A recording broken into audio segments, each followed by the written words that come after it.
Tyson's top 10, but Annalie's top 1. So how many guys do you think would have won with Annalie?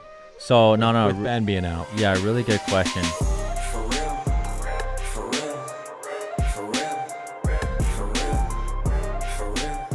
Hi, welcome back to the Briones Pickleball Podcast. We have a special one for you today. Unlike usual times, I have a different co-host today. Caden's actually teaching some clinics in South Carolina. Today, with me, a good old friend, Matt Staggers. Matt, how are you, man? Thank you, Jordan. Thanks for having me. So for those of you who don't know Matt, you probably wouldn't know him if you didn't live here in Arizona. But I don't know. Commissioner, mayor, a lot of people refer to you as a lot of different things. Yeah. Here in Arizona. Yeah. You just you're governor. Governor. Yeah. You're just involved in a lot of Arizona pickleball stuff. Yeah, I'm pretty involved. Yeah. I stay busy. Okay. Ask my wife about that. She knows I stay busy. Yeah. We'll get into more of what Matt does. He's actually involved in the Arizona Professional Pickleball League here. And you don't want to miss this show because we're going to be talking about the past PPA. Tennis player Jack Sock obviously made his pro debut. And there's a lot of things that happen. So we're going to talk about the PPA. Obviously, we're going to start off with our strategy tips in this show. And we're going to talk a little bit about the Arizona Pickleball League. Maybe there's some opportunities for you aspiring pros out there. And also for you viewers who want to watch some high-level pickleball. So stay tuned for that. There's a lot to get to in the show. So, you know what? We leave timestamps below. So if you want to jump into a particular section of the show, something that may interest you, you can just go right to the description and jump there. So let's get started here, Matt. You are a pickleball player yourself. I am. What level? You said you're a duper or what? 4 or 5? 4.51. So yeah, and you said that was definitely on the low side, right? Yeah, duper's a little on the low side, so yeah. But we'll go with duper for now. Yeah. And Matt's actually a lefty. I'm a lefty. So kind of like that last episode we did with Pesa. Yeah. A little lefty club. A little lower than Pesa, but yeah. Right there. Slightly lower. Yeah. Yeah. So okay. You know what? We're gonna start off with our strategy tip, and thank you for Caden is gone for a clinic, but these are kind of big shoes to fill here. Not too. His shoes are kind of small, so I think he's a size 7.5. Is he? He's like 8.5. Okay. All right. But bear with us. It's gonna be a good show. Yep. Matt, how did we meet, by the way? So we met. I took a clinic here right when you moved here with 3 other guys in the Arrowhead group. Yeah. Played in your backyard. I was probably like a 3-5 at the time. Yeah. And you taught us stuff that I actually didn't even know what it was. Wow. What do you remember? So I remember, you talked about drilling a lot, which I didn't really do, which I don't really do much still, but I need to. Yeah. Now that my wife's playing a little more, I do more drills, but that's mostly for her. Yeah. But we were talking about a block volley reset, and I didn't really know what any of those were at the time. Wow. Man. So, and then you would have us kind of step back from the line to drill it and then come back. Yeah. And that was actually a pretty big deal for me because and that's a pretty big part of my game now. So definitely carried over. And that was probably almost 2 years ago then. Yeah. Huh? Yeah. I think it was like winter of 2021. So that's cool. You know what? I didn't remember that that was the first time I met you. It was in a clinic at my house. Huh? Yeah, your prices were a lot lower back then. It was. Huh? Yeah, it was pretty. We're not going to tell anyone those prices. It was a special deal back then. But no, really cool. Shout out to the group here in Arrowhead. In Arizona. Mm-hmm. So we're going to jump right into the strategy tip. Strategy tip of the day. Mine is going to, fairly simple. Could be a little bit more complex. But let me, now, Matt, to all the viewers and listeners out there, you're not a coach, Matt. I'm not a coach. Okay. You are an avid player. I am. And advocate of the sport. Yes. I would say. I only coach my wife, and your wife and my son. Okay. He doesn't listen though. Okay. So so my strategy tip is for today is going to be return height is way more important than you think. What do you think about that, man? I think returns are really underrated. Yeah. And I've seen your videos, and I feel like it's one of the most important shots is your return, because you can really set yourself up to win the point. Or set yourself up to lose the point. Yeah. Yeah. So, a deep, long return. They're not going to miss their third, especially toward the backhand side. So, yeah. So I said return height is super important. Everyone talks about the depth, right? And which is true. We need to return deep. But what I do see a lot of is players returning deep, but sometimes they return deep and really fast, or deep and really hard and deep with a low trajectory. And sometimes that could be good if you're quick enough to get to non-volley zone. But if you're returning, what you think is deep and returning it really fast, you're going to get stuck in that transition. And when you're playing bangers and players that like to hit the ball or drive the ball really hard, then you kind of get stuck in a really sticky situation. I mean, you've gone from 3-5 to now 4-5. Yep.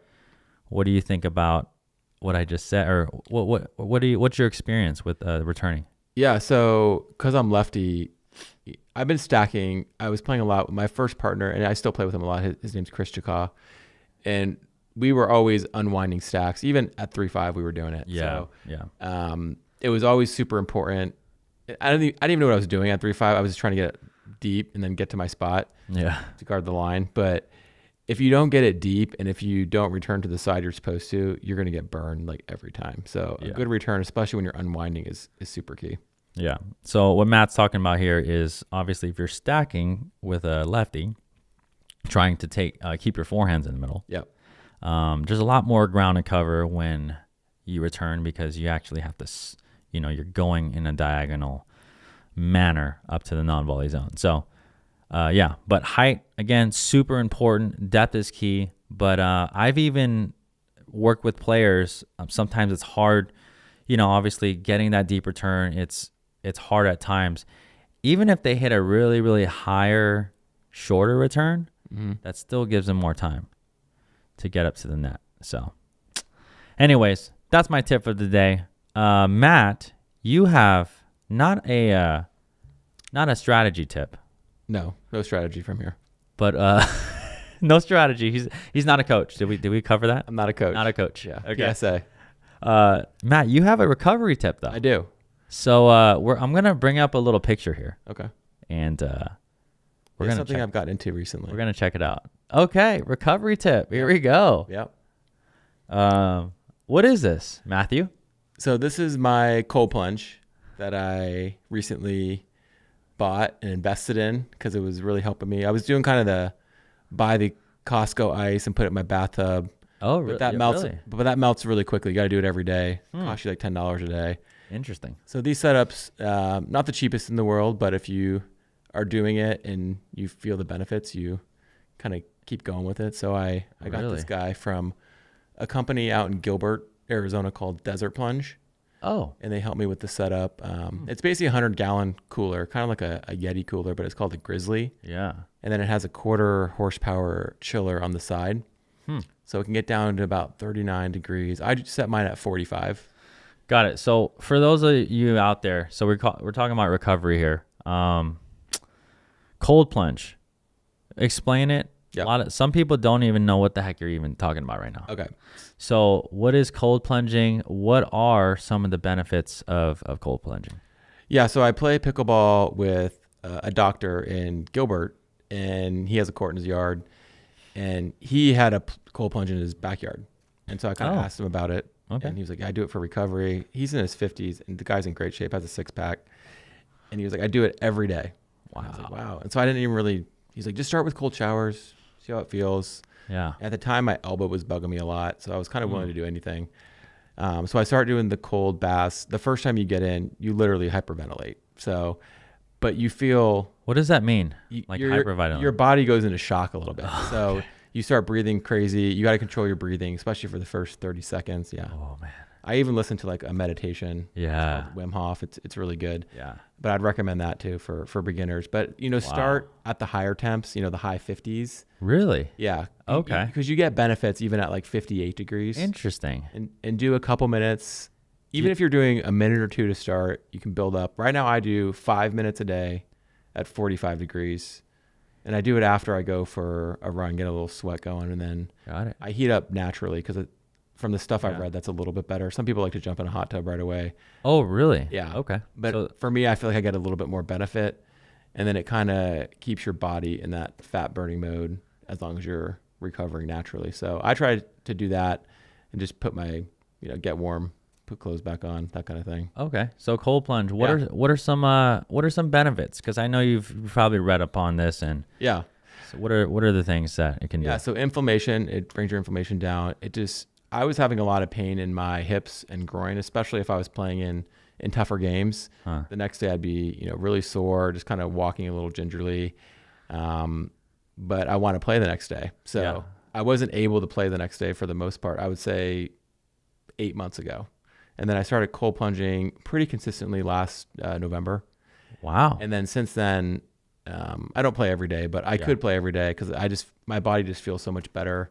I can feel the benefits. You feel like you've had like 10 shots of espresso when you get out. So it's just it boosts your immunity. Is it immunity too? Yeah, immunity booster. I honestly have not even had a cold since I started cold plunging. Like, that's so interesting. You know how you know how you hear when you get cold, like even when I was a kid, when you get cold outside, you could get sick. Yeah. Is that true or not? So you want to limit your cold exposure. So the studies are showing, controlled cold exposure, a few minutes at a time is really good for you. But then you have to warm up right away, right? You just warm up naturally. So if you're staying outside, hypothermia could set in if you stayed in there for an extended period of time. Yeah. But for the most part, if you're doing it controlled, I do 5 minutes. Some people do 10 minutes. Wow. I've heard the recommended is around 11 to 12 minutes a week. Really? At what temperature? That can vary by person. So I feel I'm getting the most benefit in the mid 40s. My wife doesn't like it that cold, so sometimes I increase it for her, but then she doesn't get in, and then but is the reason why you don't do like high 30s is it because it's freaking too cold, or is it because it's painful? I mean, honestly, it's not like something you look forward to. Oh my god! So I mean, I'm trying to drop it a degree or two at a time. Oh, okay. So I've gone from like high 50s to low 50s to where I'm at now, and it's still really cold when I get in. So and that first minute is pretty brutal. Oh man. But once you get past the first minute and kind of get into the zone, you can feel it. So definitely something I recommend. I know a lot of pickleball players are getting into it too. So dude. And there's different facilities around here. If you just want to buy a membership and kind of test it out, you can do that. There's one in Tempe that's really good called Optimize.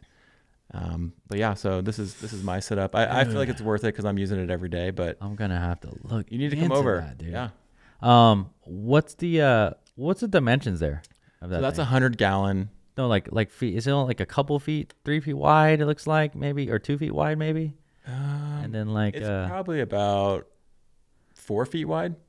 Okay. I would say. And then because I fit in it pretty comfortably, and and I've heard. So do you go neck? Up down to my neck. Okay. Yeah. So you don't have to hold your breath or anything. No, some people do dunk their heads, and I'll do that every once in a while, but that's kind of crazy stuff. I'll splash my face at the end. Just it really wakes you up. All right. So for those of you listening, recovery tip, cold plunging is definitely, there's a lot of science out there. I'm not a doctor. Yep. He's not a coach. So take that with a grain of salt there. Yep. But a lot of athletes are doing that now. Yeah. That's always been a thing for athletes too. Yeah. So and that little device on the right there, that kind of keeps that temperature cool then, huh? Yeah, so that's the chiller. So I don't need any ice because that's making the water cold. Nice. So it's constantly circulating the water. Refrigerator or something. Basically. And then on the back, it has the power set up, so it's plugged into the wall. Cool. And then there's a filter, and then it has sanitation called ozone on it, so it keeps it sanitized. So you do got to switch out the water every now and then. It stays pretty clean for months, though. So as long as you go in and clean. I got to go and clean. Yeah. So, but it is sanitizing it, and it's filtering it, and it's constantly pumping cold water. So the company's out in Gilbert, so if anyone's interested, it's called Desert Plunge. So all in, just really quick, this is more of a higher setup here, but what all in setup here, what are we looking at here? So this costs about $2,800 all in. Oh man. And there's some setups that are north of 10,000 though. So Got it. To me, this is the best bang for the buck if you want something that circulates the water, filters it, sanitizes it, and it really does.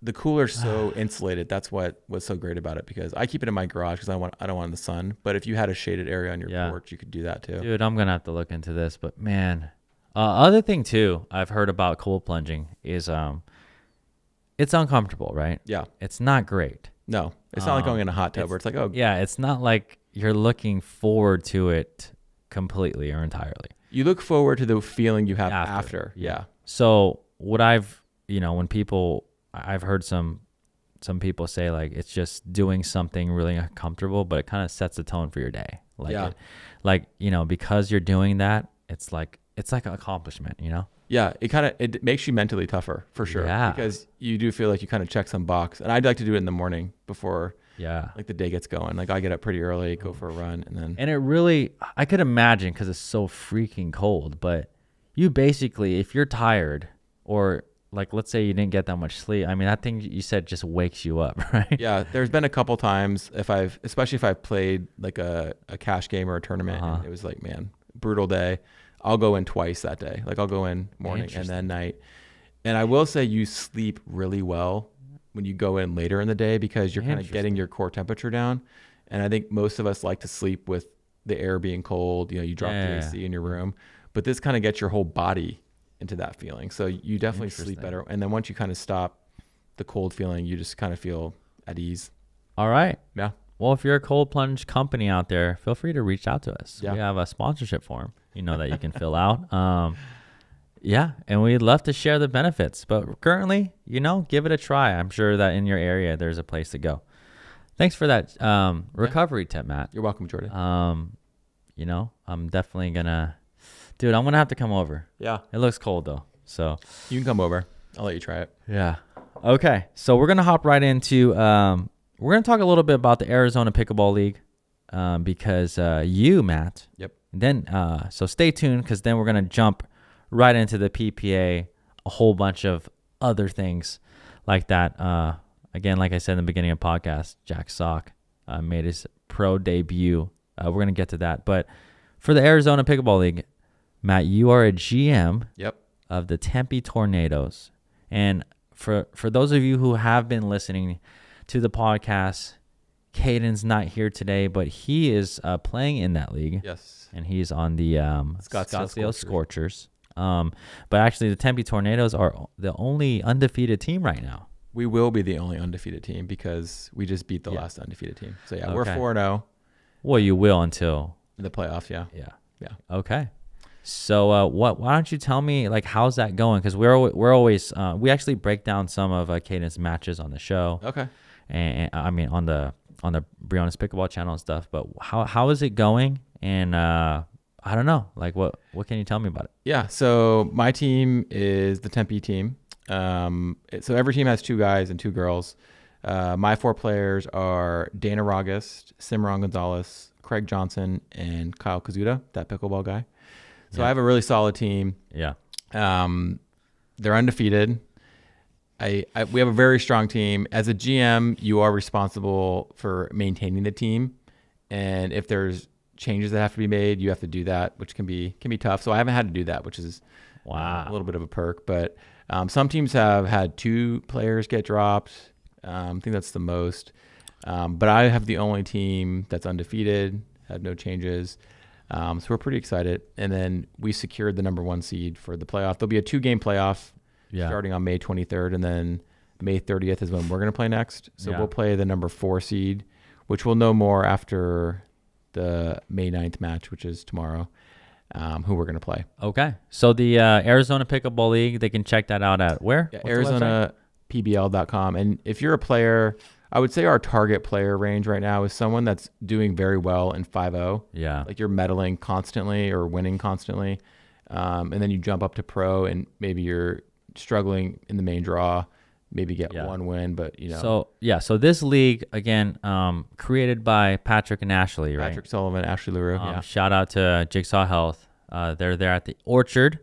And this is basically a semi-professional league, and it's all the top players in Arizona competing. Yep. And Yeah, a lot of them are on the PPA tour actually Yep. right now in APP. So this is definitely some good talent on both ends, men's and women. And what can you say about? Because I've heard some things. What can you say about the upcoming season 2? Because this season's coming to an end in June. Yep. But so this is the Arizona Pickleball League. Obviously, people outside of Arizona, they're not. Maybe not that familiar with it, or Okay. they don't care that much. Yeah. But what can you say about the next season here? Yeah. So players right now, they're getting paid $500 a match when they play, which is pretty good. Yeah. The pilot season, so season 1, it was mostly Arizona-based players. As the season's progressed, we've had some applicants from out of state. A player named Lucas Crippen, who's a really good pro. He's from Seattle. He's going to actually play tomorrow night for the Gilbert team. So it's kind of turned into more of like West Coast talent, neighboring states can apply. If you're able to get here and you want to use some of the funds that you're getting paid to travel here, you can do that. For season 2, nothing's really for sure yet, but some of the details that I can share is if we have season 2, it'll be in the fall. How the teams are going to work, it'll likely, and this is not for sure either, it'll likely be the 5 teams set up again. Okay. There's talk of having a draft, so we'd have like maybe a draft party of some sort. Yeah. There's also talk of having a keeper league where you keep maybe one player from your current team and then the rest of them you drop, and then that's your first round pick. And then you would use that player to kind of form the rest of the team through a draft.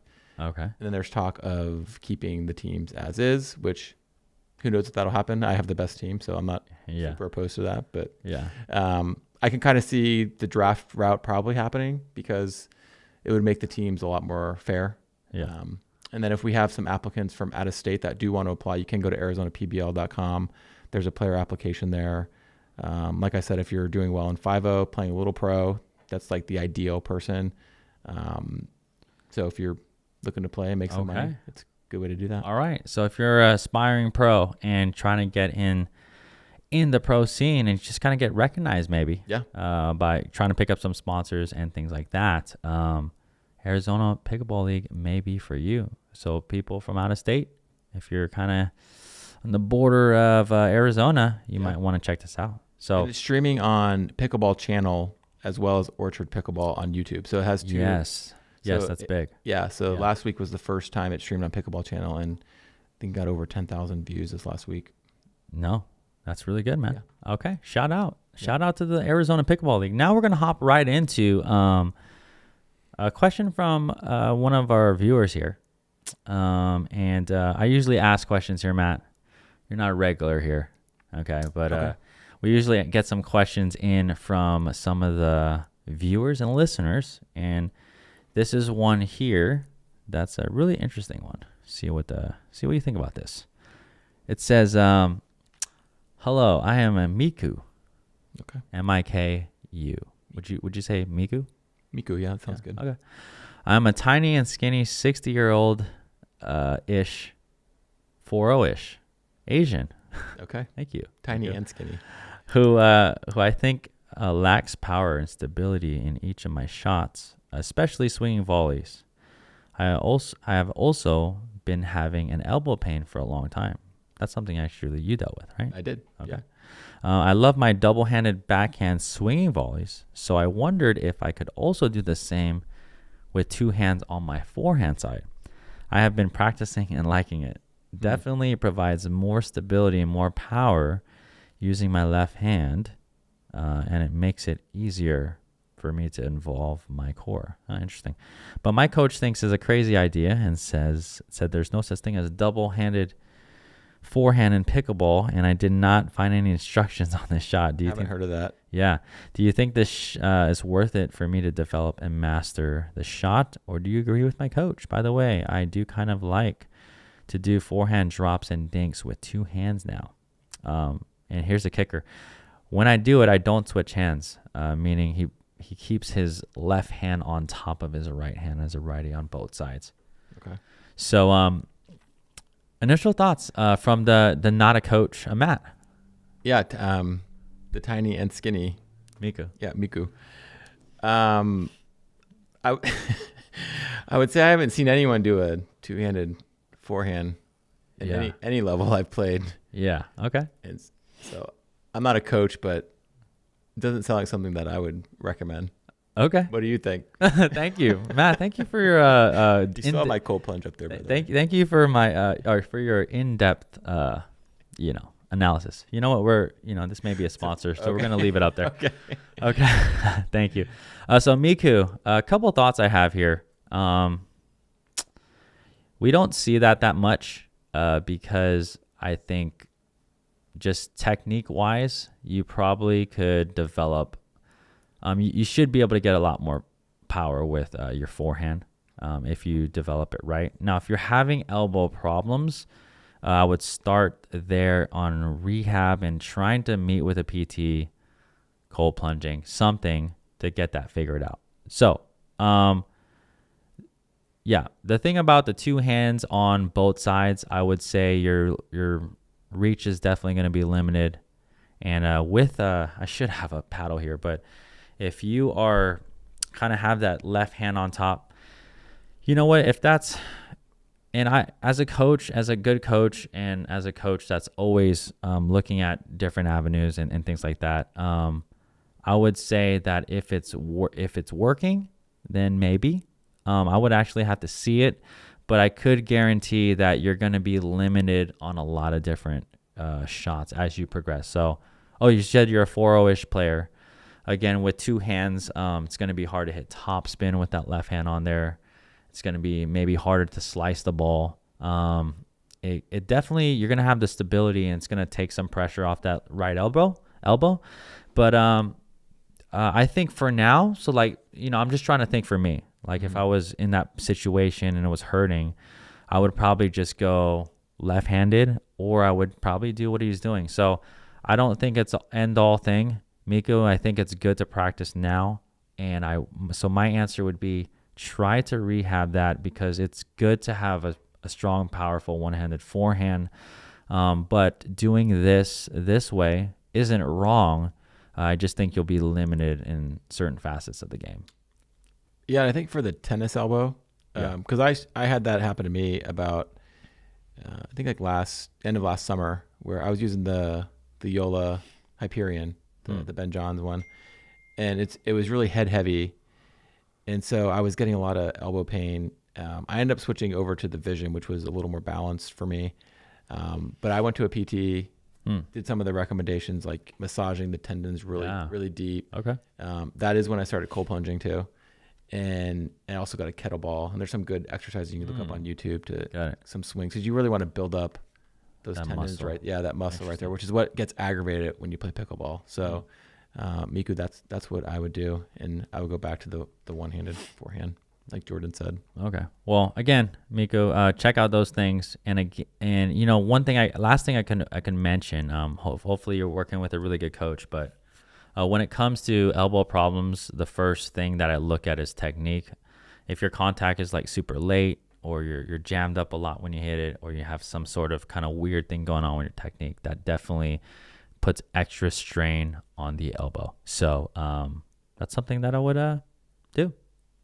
Now, before we get into our second question here, we're just going to shout out to Selkirk here. All right, sponsor of the podcast. Thank you for all you do. Check out the description below if you want any Selkirk paddles. Currently, right now, I'm using the SLK Halo 16 millimeter. Good paddle. You use a 16 millimeter too, right? I do. I use the Vision, Yola Vision. He's on Team Yola. Yeah. I mean, they're all right, but shout out to Selkirk. Seriously, thank you. And if you would like a Selkirk paddle, go ahead and check out the description below. Okay, so now we're gonna jump right into question number 2, and then we're gonna hop in. We're gonna hop straight in to my thoughts. I know that you want to know everything that's happening on the PPA tour. My thoughts about Jack Sock, his pro debut, and we're gonna get right into that after this question from Anonymous here. Hello, Anonymous. How do I actually incorporate all your great advice and instructions into playing? I watch all your videos. Seems that all I've learned goes out the window in the heat of a battle. Now, Matt, we've done several private lessons. Yep. I don't do many of those anymore, but we've had a handful of them. Yep. Actually, I would like to ask you this. What are one or two takeaways that you really, really key things that's really helped your game that you've learned from me? And then how did you in this thing, right? Like in this question, how did you take that and then actually put it in your game? Yeah, that's a good question, Anonymous. So, drilling with you and coming over here, it started with my son taking lessons, but he wasn't getting a lot of it. So I'm like, I'm going to do half and you do half. So that was a little better use of the time. But I think it was a lot of stuff that was holding me back in games that I was seeing or tournament play, where like I'd find myself in a bad spot, usually on my backhand side, like when to take a dink as a volley, when to let it bounce. So working with you on that was definitely really helpful. Cool. And just not letting it, forget about it in the heat of the battle, which I can understand what that means, because there is so much to think about. And my wife, who's, she's kind of a 3-0 levelish player, she always tells me that, where there's just so much to think about. Like, how do you focus on one thing? So I really would say to Anonymous that, work on a couple things at a time, especially when you're drilling, is work on one thing that day, and just kind of grind that. And then when you feel good, you'll play a lot better. And I think there's a phrase like practice how you play how you practice. So, I like it. Yeah. So just drill and get that spot. Cause I was always struggling on my backhand side as a lefty, getting that corner dink. Yeah. And you were always telling me, you got to take it out of the air. And I'd always try to back up and create space. Yeah. Which at times you do. Yeah. But I was hitting a lot of them into the net, which, not good. But, taking him, dinking him out of the air has been super helpful for me. And, as I've advanced a little bit, I can go cross court with him now and not just kind of lay him up and get an Ernie smash at me. But I try to, get him as much cross court and take as many out of the air as I can, just to take away time from them, which I've seen in your videos too. Good, man. From not a coach, Matt, that's actually, that's actually pretty good, Matt. Okay. Thank you. So to summarize, or just to piggyback on what he said, it's tough, right? So number one, this is why drilling is super important, because you have to set aside time to isolate the skill or isolate the fix, I call it, right? If you're working on a footwork pattern, if you're working on a certain shot, if you don't practice it and isolate it, then it's not going to go anywhere. Like if you're practicing a reset, like you talked in the beginning of the show. So do that. And then again, when we get in games, there is a ton to think about and talk about. But one way that I could kind of explain it is that you should, obviously you're working on a whole bunch of things, but as you work on those things slowly, hopefully those creep into your game. Like that's the goal, right? A lot, like one of the biggest things that I deal with, in my 2-day intensives. And if you're interested in that at all, go ahead and in the description, if you want to travel and train with me for a full 2 days, it's definitely something that would be really beneficial for your game. But if you, if you're working on a couple things, it's really important that you drill. Is that what I was saying? Yeah. I lost my train of thought. Yeah. Gotta drill that one thing that you're working on at a time, and don't work on 10 things at a time, then forget about them. Yeah. So that's what I would recommend. So I think everyone goes through that as well, because in a game, a lot of things could happen. And, so like, for example, like this is where I was getting to. A lot of the problems, there's just a whole bunch of things for someone to learn, because, I usually work with 3-0 to 4-5 players, like kind of in that range. And one of the, key evident, the most evident things that I see is the transition, like working through transition, right? And getting kind of stuck there, not split stepping correctly or on time, and them just running through. So like if you're going in and you've been drilling that and you go into a particular game, and Kaden and I talked about this before, but not just focusing on winning and other things, but you know what, every time I'm going to be in transition, I'm going to make sure I'm stopped in a good split step, and I'm ready for the ball. And if I miss, I miss. If If I hit a good reset, I hit a good reset. But the key is just to just focus on one thing at a time. So really good, Matt. Thank you. Really good. You too. Thank you. And you know what? We're going to hop right in to the PPA. What is this? North Carolina? OS1 first. OS1. Shout out to OS1 if you want to be a sponsor. Great socks. Go ahead and shout out. Have you tried them? Yeah, they're really good. What is this with the sock thing? Okay. I mean, we know Jack sock. We're going to hop into that. But the OS1 sock, is it just a thicker sock? How do they market these things? Yeah, I actually think socks are really underrated in pickleball. And a good sock goes a long way. So is it more support on the ankle or something? yeah, Is that right? There's a couple good brands out there. Lasso's a good one. Features, OS1 first. Those are all really good ones. And I think they definitely help with like foot pain and that kind of thing. So okay, they're expensive, but health is wealth, right? Yeah, health. You get what you pay for, huh? Definitely. Yeah, definitely socks. Okay, so Jack sock. Speaking of socks, Mr. Jack sock. Yep. And there was a just to let you guys know, if you don't know who Jack sock is, then obviously you probably don't follow tennis. But this is one of the biggest things of this weekend. Obviously, we know tennis players are taking over a game, or they have, right? But this is one of the first tennis players that are still on the tour. Yeah. Number one, on the tennis professional tour. And also has had pretty good success on the tour. Yeah. So has been a top 10 player. His highest ranking is number 8 in singles and number 2 in doubles. So this guy pretty crazy. Has a lot of success here. So that's why it's a big thing.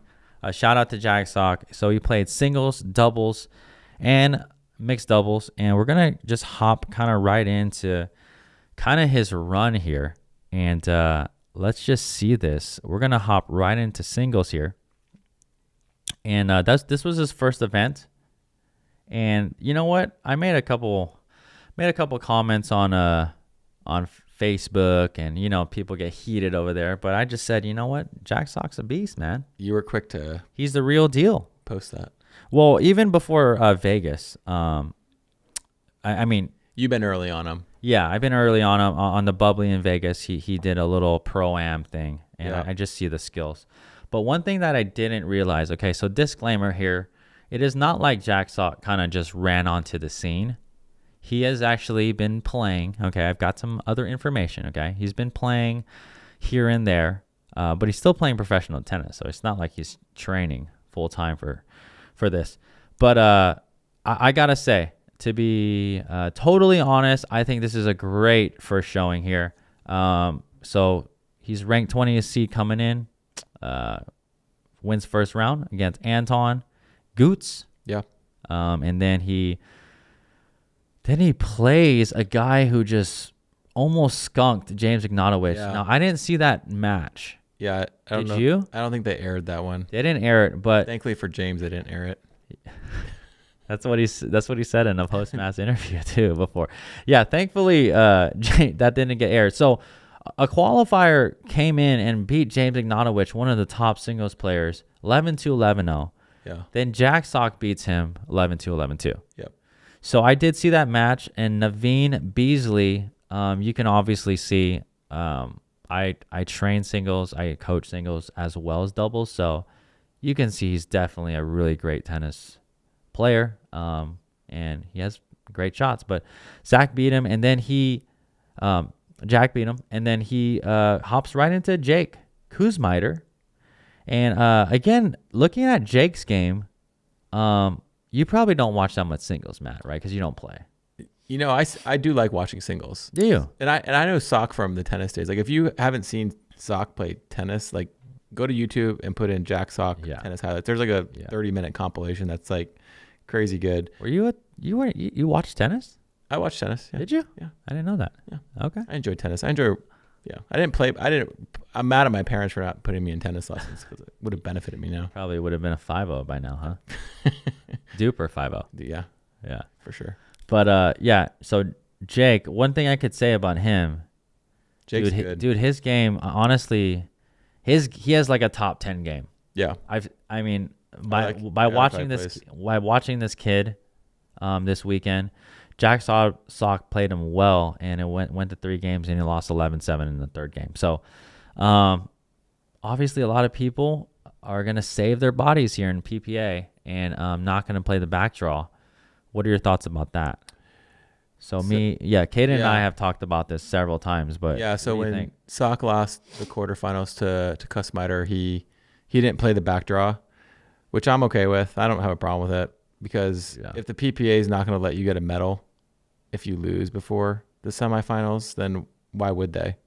Yeah. And I know for singles especially, the handful of times that I played, it's a lot on your body. It's a grind, dude. That's when you definitely need 2 cold plunges that day. He needs to go in the plunge for sure. And I also think playing singles was kind of a last minute deal for him too. So he got the wild card. Mm-hmm. He didn't have to play the qualifier, but still, I mean, I don't blame him. I would pull out of the back draw too if I was him. And the money doesn't matter to him either. So So Jack Sock, again, really good showing here. And I'm just gonna shout out right here, PPA North Carolina Open here. Federico Stackstrud gold. Shout out to Tyson McGuffin silver and Christian Alshon. Okay, for bronze. Federico, I believe, is undefeated versus Tyson. Yeah, he's kind of owning him. Tyson has not been over the hump with Fed yet. So, I think Fed this one wasn't that close either. What were the five? 11-7, 11-5. Tyson has the game, man, but I'm telling you, Federico just stepped it up. So really, really good. We're going to hop right into men's doubles. And here's the interesting thing. I thought it was going to go way better with Jack. Yeah. Mr. Sock here. But Jack Sock played with Tyson McGuffin. And if we can get there, where are we? I think they were the 6th seed. Yeah, so they actually put Jack Sock and Tyson McGuffin as the 5 seed, and they ran into Eric Roddy and Jim Dobrin. And what I know now is those are some not some buddies of Jack, but Jack has played these. He plays with them. He plays and practices with them. Yep. So I can say that Tyson didn't play his best. Yeah, I would agree. And obviously Jack didn't either, and he's getting a lot of flack for his issues with his backhand. So the whole tournament here, dancing. He was pretty much running around his backhand, which as a coach I would definitely not recommend. With his athleticism, definitely that helped him out a lot. So I got a question for you, Jordan. Why not put Sock on the right then? Because if he doesn't want a backhand dink, why would he be on the left if he's playing with someone as good as Tyson? I feel like that was something they could have done. Exactly. Is switch him, especially in game 2, because game 1 didn't go that well. Well, it was closer. It was closer. Lane 2 is worse. Yeah. But that was my thought when I was watching. Like, why not put Sock on the right and let him forehand dink? Yeah. So to answer that, I don't know. Okay. I don't know why they should have done that.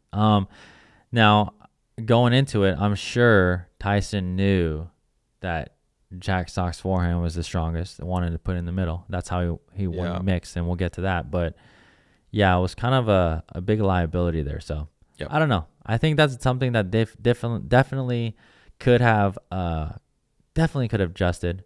But one thing that's interesting to me, and you are not a coach. I'm not. But Jack Sock does have a backhand. He does. I mean, for crying out loud, he's a freaking tennis player. He has a great backhand. So I don't know if he wasn't practicing it. To me, it just seems like not confident enough in it. Yeah. But it's just really, really weird. I mean, his backhand is, I think if he just attempted it a few times, is better than the field, I would say. Not the field of the pros, but at least enough to handle some rallies there. So I don't know. That was just really interesting to me. I kind of wish he would have played the back draw after I just said they shouldn't. But for this, I do think he needed the practice against the other pros. Yeah. And I think he could have used that and just to kind of see how maybe he didn't want the results to kind of show if he went 0-2. But I would have liked to see how he would have done in the backdraw because there were still some really good teams if they. Yeah. I think Tyson. I wonder whose call that was, but pretty disappointing, I'm sure, for Tyson McGuffin. I'm sure he was at least planning to make a pretty good run with him, and we'll have to see. We'll have to see, Jack. But definitely, Jack, if you're watching this, we'd love to have you on the podcast. Number one, but number two, he's probably watching. Number two, Jack, I would just a little coaching advice. You already know this. I don't need to coach you, but hey, shout out if you would like it. But yeah, just work on your backhand, man. Yeah, work on those backhand dinks. Every other part of your game is great. Yeah. Now your resets, I didn't even get to see that many resets because there was a lot of crashing and burning. He was playing fast. Yeah. So speed ups look great. Forehands obviously great. Overheads is a 10 out of 10. He can hit it harder than anyone else. And his hands are elite level. Hands are elite, yeah. So it's going to be really interesting. Great lobber too. Did you notice that he was great topspin lob? The twab, did you see it? The tweener lob? Yeah, the twab. Yeah, that was sick. But just in general, he was lobbing a lot, and yeah, I felt like all the ones I was watching, most of them were going in, and put so much topspin on it. Okay. And then his putaways. Yeah, those so were good. That was Jack and men's. Didn't have the greatest showing. We're gonna go over the results here. Shout out to Riley Newman and Matt Wright. Yep. So Matt Wright, Riley Newman finally got it done. And this is an interesting flip of the script here. Dylan Frazier and JW beat them in 3 games last time. Flipped it over. Now Riley and Matt beat them in 3. Shout out to Travis Rettenmeyer, Steve Deacon from Canada. Steve Deacon's, he's a cool guy. And so they got bronze. But really quick, from Matt, not really a coach. What do you think was the difference maker here with Dylan Frazier and J-Dub got him last time? Yeah. What do you think it was? I think that Riley and Matt were just really picking their spots well on the speed ups. I still think J-Dub needs to get more aggressive off the bounce. I think were you guys talking about that? Yeah.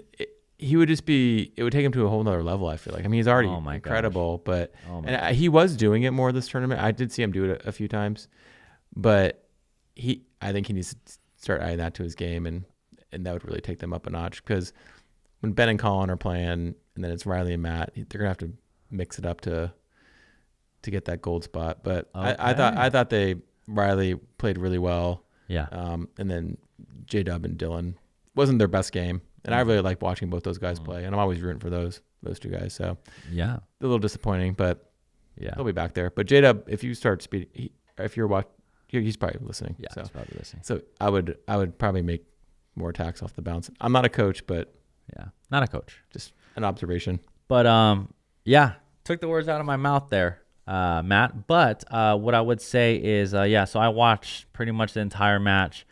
Riley Newman, Matt Wright, they actually stayed pretty much with Riley on the left side of the court, and then Matt on the right side. So again, one of the things you can even tell in Riley's interview, one of the things that they were working on is that middle ball. Yeah. Because like the Johns, obviously they pick them apart and they go middle all day long, and that's how they beat Riley Newman and Matt Wright. So 2 things here. Yes, JW definitely needs to start speeding up off the bounce with topspin. What's interesting that you said that this is the very first tournament that I saw at least 1 or 2. Yep. And I don't know how many times he's done that, but the ones that he did speed up, it was a success. His hands are pretty good, so yeah, pretty good. I don't think he should top 3 good. I think he should be okay with starting a firefight. Yeah, it's really interesting. So that's what I saw. So Riley Newman really has worked on his forehand speed ups. Yep. Off the bounce and out of the air. But one of the things that you can see there is Riley was attacking with his forehand side, and because of his semi-western grip, it makes it a lot harder to get that ball up and over. It just makes it a little bit more difficult, but it's something he's been working on. So, and Matt Wright, was countering well. He had a few good lobs in there.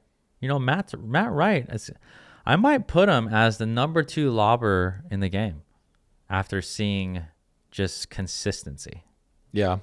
You know? And another guy that's great at speeding up at the bounce, and he finds that shoulder really well when he speeds up on. Who's that?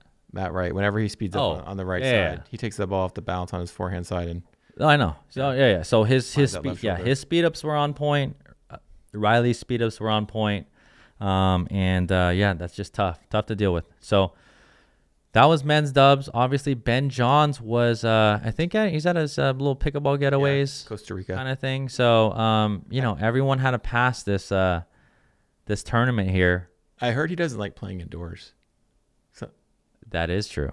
Yeah, that's the first time he lost is indoors. Yeah. So interesting. Yeah, interesting. Okay, so real quick to men's singles. We already talked about that. Now we're gonna hop right into mixed. This is the big one here. Aired on ESPN2. Kind of. So did you see that or what? So I was actually out playing pickleball when it aired, but I got home and I thought for sure they'd have it like saved to re-air like on ESPN, like the app, and they didn't. They made it really hard to find. And from what I saw on social, like Cornhole was airing, and it's like it overlapped it or something. And also they didn't do best of 5. They did best of 3. Yeah. Because of the time constraints, which I can understand. But to not air the whole thing, I think is a little weak. And I think for pickleball to grow, they got to figure out the time slot thing because it's really hard to find when it's not on YouTube. And that's kind of, that seems to be a gripe between the pickleball community. Yeah. So again, Jack Sock, pro debut. We already talked about his accolades. He plays with Leigh Waters, #1 female of the game. Obviously, everyone here knows that. And, before, as I was texting people and going to this, I was pretty sure of this gold here. Yeah, you were confident. I was confident. Now, men's doubles, I was definitely surprised. They definitely got upset. But Riley Newman, Elise Jones for silver, Catherine Peranto, Tyson McGuffin for bronze. We're just going to go over the Jack Sock run here. Jillian Braverman, Jack Kuzmiter. Got revenge. Got a little revenge there. 11-3, 11-6. Rafa Hewitt and Milana Rain went over 11-3, 11-2. This is a big win here. Anna Bright, James Ignatowicz, 11-5, 11-3. Very impressive. That it didn't even go to 3 games, impressive. And I watched that game, Matt. What did you see there? Yeah, I mean, it felt like Sock was just finding the right spots on both Anna and James, and they just weren't countering well. So, and then either they would pop it up and then he'd put it away, and then, or Anna Leigh would just clean up the middle with her double backhand. It was a mop cleaning. I mean, they really mopped the floor with them, and which was really unexpected. So, so I'll tell you what, Jack Sock and Anna Leigh Waters had one kind of game style the entire tournament. Yeah. And it was shake and bakes, smash and crashes, and then it was really find the ball that they can speed up. I'm telling you, there was not extended dink rallies. I'd like to see the stats on maybe their longest dink rally in mix, but I'm telling you, the average dink rally had to be. And let's even talk about this. So Bright Ignatowicz, that was an upset. But then they played Julian Arnold and Vivian David. And semifinal right here, yeah. Great team. Yeah. 9-11, 11-6, 11-7. That was a fun one to watch. That was a huge win. It was interesting to me. Julian Arnold, I was expecting him to get a little bit more pumped up. Like he did it a little bit, and then Jack kind of gave it back. Yeah, I thought he seemed a little starstruck, personally. So, and I think so. It might have been that. I do think he was a little, playing it cool, close to the vest a little. Yeah. And Vivian's just, super nice. Yeah. But he dropped an Andiamo once and kind of put his hand up to his ear, and then Sock didn't appreciate it and then dropped one back, which I thought was pretty funny. Yeah. But And then I don't think he needed to give Sock anything. I think he was trying to not do that. Like, I don't want to give you any more motivation, and then he gave it to him and then backfired. But yeah, he was a little more subdued than normal. Yeah, it just seems a little weird. But again, shout out to Vivian David and Julian Arnold, great players. That was the only game they lost all the way to the final, so they only lost once. Crazy. And then again, the final was aired on ESPN2, I guess, but really hard to find. They put it on YouTube.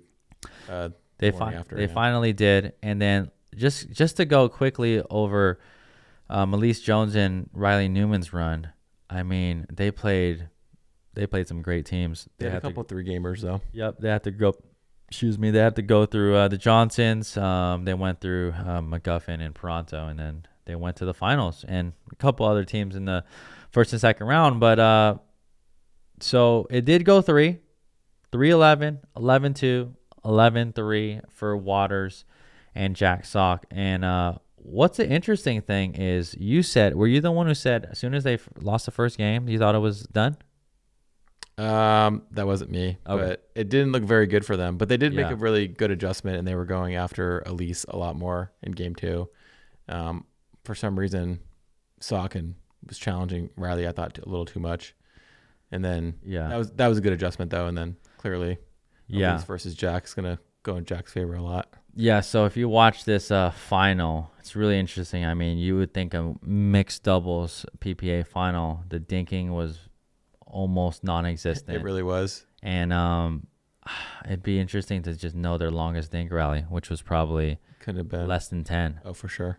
And then Jack had a couple highlight reels there, defending, and I remember that.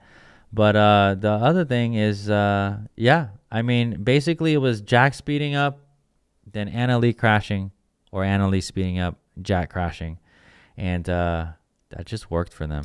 It was hard to know who to hit their third to, because like if you hit it to Jack, that lets Anna-Leigh kind of roam free in the middle with her 2-handed backhand. Hit to Anna-Leigh, he's roaming the middle with his huge forehand. So they were putting everyone in a tough spot, but it was kind of like a lose-lose, lesser of two evils type thing. Yeah, and again, this whole time, I mean, Jack Sock avoided as many backhands as possible. For sure. Which is I mean, I just cannot believe that that strategy actually worked. When you have a really good forehand, back to Mr. Anonymous's email, that's why you want a really good one-handed forehand. Yeah. Be like Jack Sock. Yeah, be like Jack. So that was pretty impressive. We're going to hop right into the women's doubles if you're interested in that. I'm interested in women's doubles. They do a great job, and I think it's getting more and more, not challenging, but more and more competitive. Yeah. Over the past 2 years, women's doubles has increased tremendously. Catherine Peranto, Anna-Leigh take the gold. Yana Greskina and Lauren Stratman for silver. I think that's a little bit of an upset there. And Jessie Irvin, Jackie Kawamoto take the bronze. So one thing that I can say, and it looks like, Anna-Leigh and Peranto kind of like clean swept here. Did you see Anna Bright's partner, Vivian Glozman? Yeah, so let's talk about, is it Vivian? Yeah, I think she goes by Viv. Let's see here. Yeah, okay. She was impressive, I thought. Very impressive. So that's one of the things I was going to mention here. So Anna Bright kind of was searching for a partner last minute. Yep. And from what I heard, Glozman was a ex-partner in tennis or something. Cal.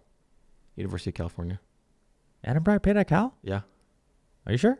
Cal Bear, yeah. Okay. I didn't know that. Okay. So, again, brought her tennis partner in, and they did very, very well. So she looked good. I honestly don't know how long Glozman has been playing, but if she's been playing under a year, I'm telling you, she's gonna be crazy. She honestly looked top 5 material. And she was that 5'11" too, so she was tall, but girl. The interesting thing is like she had the resets already. She had all the shots. She had the dinks. She has the swinging volley. She had a backhand dink. Jack Sock might have throw with her. Yeah. So that's that's just amazing. Anyways, shout out to them. And there's a lot to break down here. But you know what? All I can say is hopping into women's singles, Leigh triple crowns again. So definitely the most triple crowns in the PPA by any person. I think more than Ben Johns even. Leigh Waters for golds in singles, Leah Jansen silver, and Salome Device bronze. And anything to say? You didn't watch much women's singles. I mean, women's singles is pretty much all chalk.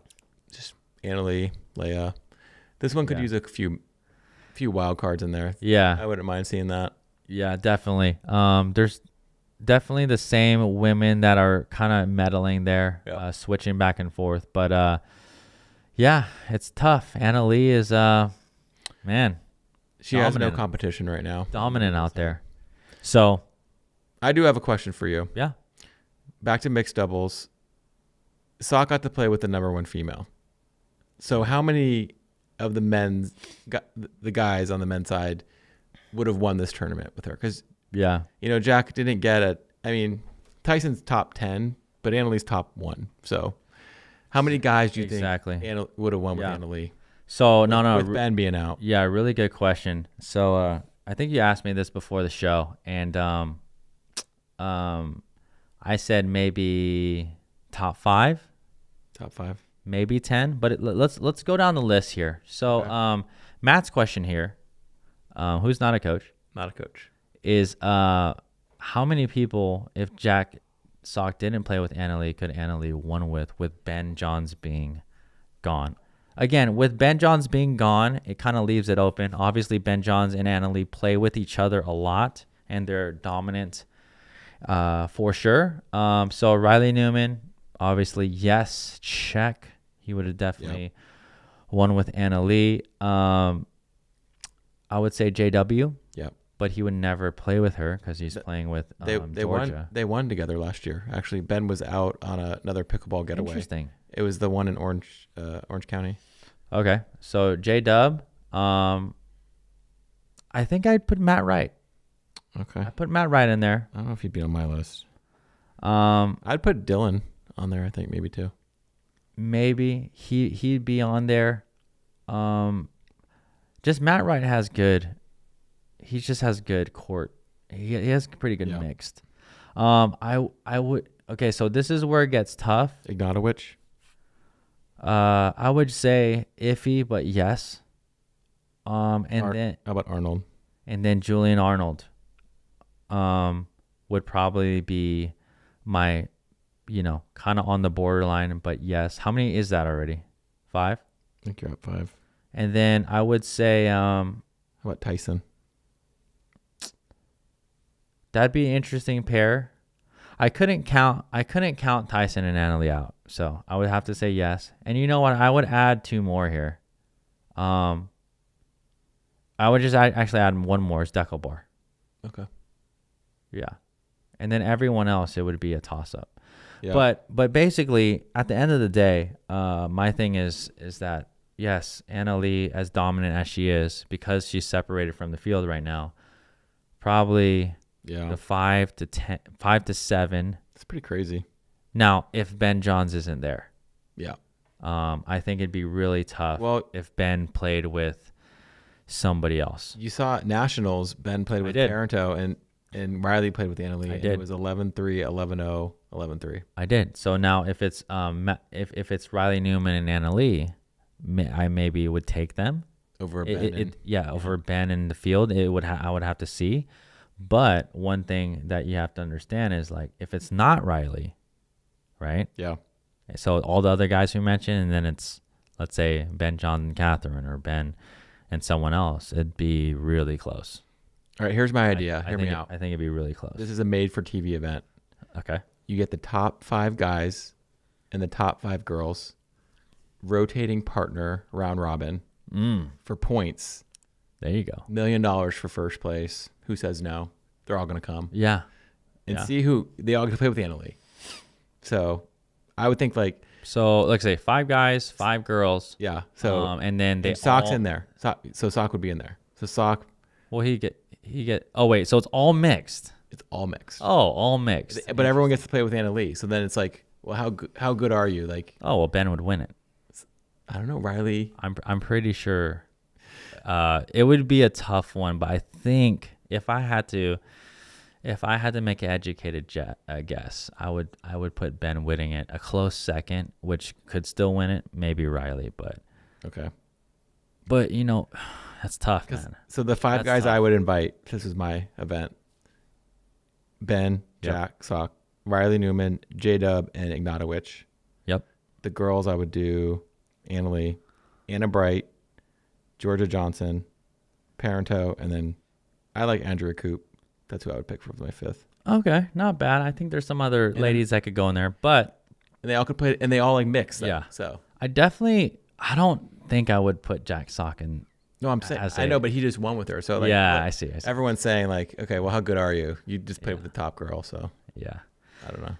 Yeah, I'll tell you this: if Jack Sock played with anyone else, I don't think he would have. Yeah, I don't think. I think I'm with you. Won.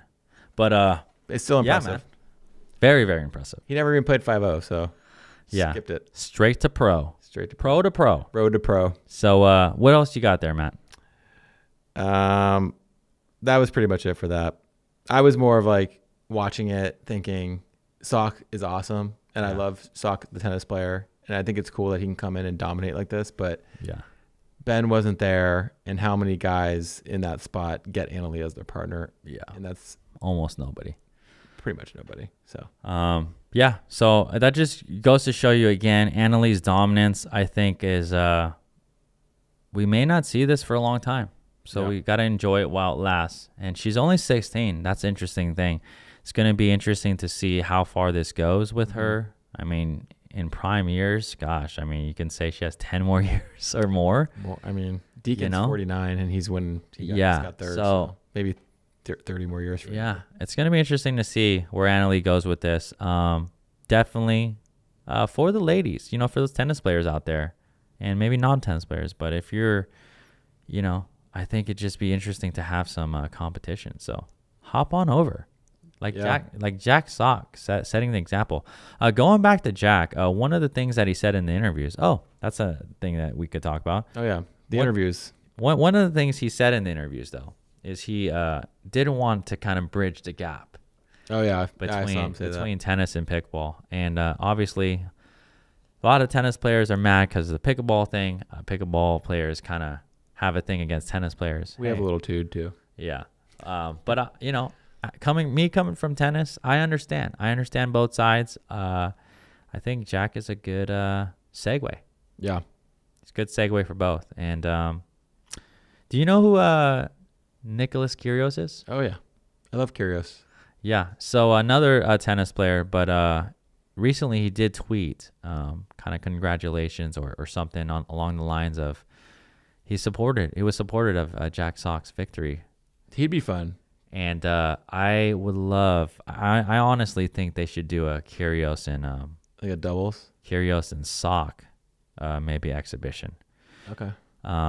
Honestly, I honestly think Kyrgios would be he has a talent. He has a talent to be a very, very, very good player. So I think Sock showing though that extra 10% that you need in pickleball. Like the tennis guys all think they're going to come in and clean house and doubles, and Query's not having the easiest time. He can't even basically win a main draw PPA match. But not a coach, but Yeah. just an observation. yeah, But Sock just has everything. So he has the hands. Yeah. He has the soft game. I mean, even like you said, one without a backhand. So I think all these top tennis players think they could come in and crush, but I don't think that they're going to. Sock's kind of like an exception of the rule to me, and he's going to get better, which is, but of all those guys that played in Bubbly, it was clear he was the best player, even back was that December? Yeah, we'll have to see. But one thing that you got to think about is that he is a doubles specialist. True. So I don't know if you know this, but a lot of those guys they played doubles, but they played a lot of singles. Yeah.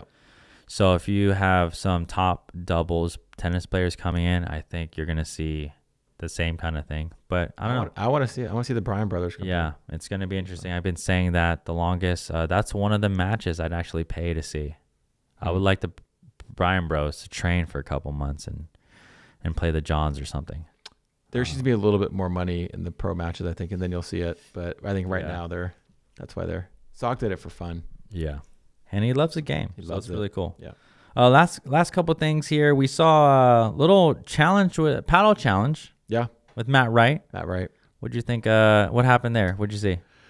So that new Onyx is, I think it's a 10 millimeter, and it sounds really weird. Kind of like the Black Ace sounds a little funky. Now when everyone's challenging, it's funny because I look for it. I kind of try to go back and try to hear what it sounds like. Yeah, and that one sounds weird anyways. But I think they were just I forget who challenged it, but I think that's just a paddle. It's just a poppy paddle. So that thing's still going on. Colors.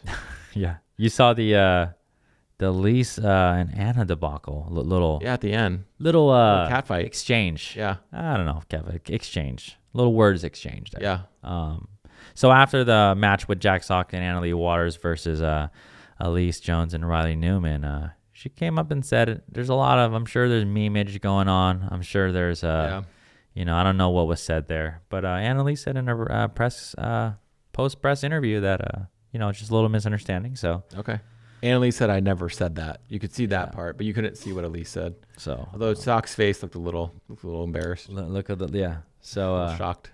And then the post-match interview, something that the PPA has implemented over this past tournament. What did you think? Initial thoughts, Matt. You said, you know what? I actually thought it was a step in the right direction for professionalism. I actually liked it. Okay. Well, I get what they're trying to do. It feels like they're trying a little too hard, personally. Think so? Yeah, not a coach. Observation again. But they're trying to make it into like a post NBA where that has like hundreds of reporters in the room. There's obviously one person in this room, asking them these questions, and they're very short. Yeah. So I mean, like you said, it's going in the right direction. I kind of feel like the on-court stuff is fine for now. Yeah. Until it grows a little more, but it seemed to me, and I love pickleball more than anyone. Yeah. They were trying a little too hard. Okay. Personally. All right. Not bad. But, you know what? I would have liked to see more questions. Yeah. Well, the thing is, you need more reporters to ask the questions. Maybe, or you can actually just like tee up some questions. But the thing was weird to me. It's like they asked them 2 questions and then they walked off. Yeah. Like that's just a little weird. Like have 10 questions. I didn't love it. So I'll tell you what, the backdrop, the mics looked professional. So it looked good. It did look pretty good. Nice. It looked nice and dark. Yeah, nice and they got it. Yeah, it looked good. So yeah. Any last things here, Matt? No, I think that was a good tournament. It was fun to watch. I actually enjoy the indoor, like watching indoors pickleball, because it's like there's no elements involved. There's no delays. No one's blaming the wind. And honestly, watching a championship Sunday when it's super windy is annoying as a fan. So I enjoy indoor pickleball. I enjoy playing at the Orchard, of course. So I think the game might end up going in that direction at some point for these professional events. But you think so? Maybe. Okay. I mean, Lifetime is pretty committed to adding a bunch of courts. So if they got indoor places all over the country, why not? Okay. All right. Well, we'll have to see. We'll have to see if the professional game, I think there's going to be a mixture. I think outdoor just makes sense a lot of the times, but you're right. The elements and things like that. I will say the amateur courts were very tight. Someone that memes a pickleball posted something. Oh, really? It was like, not even joking. It was probably this much in between a court. Like the pros all had the big courts. Were they tape lines? No, I think they just squeezed a lot of courts in for the most part. Goodness. It was pretty tight. But they had 3 like solid courts. Oh, wow. Yeah. Wow. Yeah, the amateurs kind of get screwed on these tournaments. Unfortunately, I have no ties to any of those tournaments, so it's kind of what happens. I think the amateurs are catching on, though, because there's been a lot of good cash games, especially here in Arizona, that like the good 5-0 players put on. Yeah. And there'll be some decent money up top, and you pay less than you'd pay Yeah. to get a medal. So Yeah. I don't know about you, but I'll take money over a medal. Yeah. So, yeah, cash games again. Thanks for watching. We really appreciate it. We'll have Caden come back. He's in the clinic right now. Matt, thanks for filling in. Thanks for having me. It was fun. You know, I know he's not as handsome as Caden. No, that's not true. But I guess we'll have the viewers, Yeah. comment on that. Like and subscribe if I'm more handsome. Thank you. Yeah, like and subscribe anyways, And Matthew. Yeah. Thanks, man. The mayor, the official mayor of, what did they call you? Governor. Governor. Well, we call this that. We call me that. So. Okay. The governor of pickleball here in Arizona. That's right. Again, lastly, on the, what's the website and then people can watch? Yeah, so ArizonaPBL.com. If you want to come to a match on a Tuesday, you can use my discount code. It's Matt. You get $5 off per ticket. Food and drinks included with every ticket. It's a guaranteed good time. Okay. If you say you came from the podcast, I'll even buy you a gambling square. So come on down. Oh, my goodness. Yeah, You came out of from my own pocket. You came from the podcast. He'll Yeah. buy you a gambling square. That's right. You could win like a couple $100. All right, dude. Nice. That's right. All right. Thanks for watching again. Stay tuned for the next episode. We got a lot more coming. So see you next time.